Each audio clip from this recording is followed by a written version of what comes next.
আম্মু তুলে না তুলে না তুলে না তুলে না ছিঁড়ে দেবে। আমার মেয়ে এখনই টমেটো তুলতে ধরছিল, সবগুলো ধুলা পুরা ছাদের মধ্যে ছড়াই গেছে। আসলে বারবার পরিষ্কার করতেছি, বারবার ধুলা হচ্ছে, তো ওই জন্য চিন্তা ফুলের গুটি পর্যন্ত আসছে লেবু। হ্যাঁ, এগুলা অনেক অনেক সুস্বাদু এই লেবুটা, আর গন্ধটা এত সুন্দর। হ্যাঁ, থাল সহ খাওয়া যায়। আসসালামু আলাইকুম এভরিওয়ান, ডেইলি লিমন ব্লগে আপনাদের সকলকে স্বাগত জানাচ্ছি। আজকে আবার আপনাদের সামনে একটা নতুন ব্লগ নিয়ে আসলাম। তো দেখতে পাচ্ছেন বিকেল বেলা আমি আর আমার মেয়ে ছাদে। আমার মেয়ে এতদিন তার নানু বাসায় ছিল, আজকে আসছে, যার কারণে আমার মেয়েকে নিয়ে আসলাম। তো চলুন আপনাদেরকে জানাই আমাদের ছাদের আপডেট।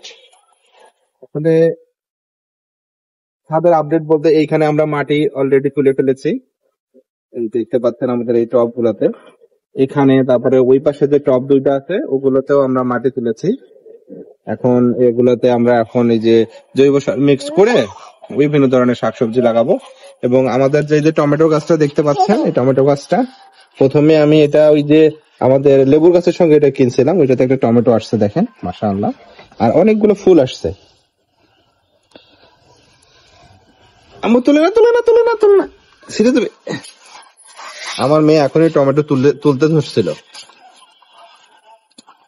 আর ছাদের অবস্থা তো দেখতে পাচ্ছেন, আমাদের রঙের কাজ চলতেছে, তো অনেক ঘষাঘষি, তারপরে হচ্ছে মানে সিলার মারতেছে, তার কারণে সবগুলো ধুলা পুরা ছাদের মধ্যে ছড়াই গেছে।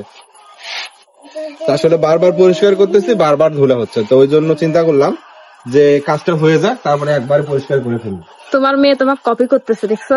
হ্যাঁ, আর এই লেবুর গাছটা তো দেখছেন অলরেডি আপনারা, এখানে ফুল আসছে, মাশাআল্লাহ, দেখাও এই পাশে মাশাআল্লাহ, ফুল আসছে, ফুলের গুটি পর্যন্ত আসছে লেবু।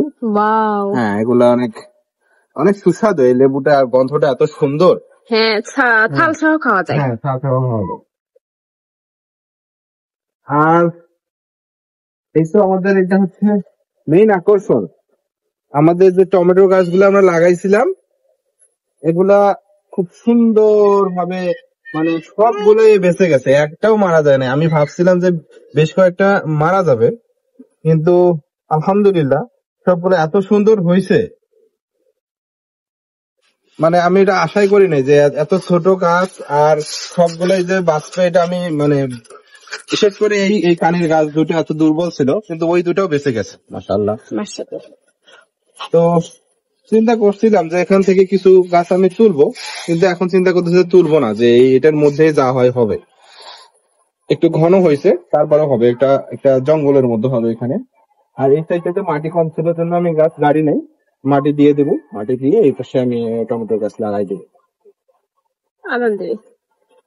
আর আরো অন্যান্য কাজ বাসার চলতেছে, আমাদের চারতলারও কাজ চলতেছে। তো এই ছিল আজকে ছাদের আপডেট।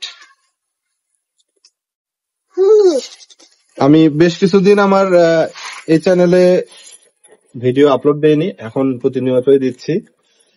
তো ইনশাল্লাহ এখন থেকে প্রতিনিয়তই আপনারা ভিডিও পাবেন। আমি আশা করবো সবাই আপনারা আমার সাথে থাকবেন এবং আমাকে সাপোর্ট করবেন। তো আজকে ভিডিও পর্যন্তই, সবাই ভালো থাকবেন, সুস্থ থাকবেন, আমার মেয়ের জন্য এবং আমার ফ্যামিলির জন্য দোয়া করবেন। আল্লাহ হাফেজ।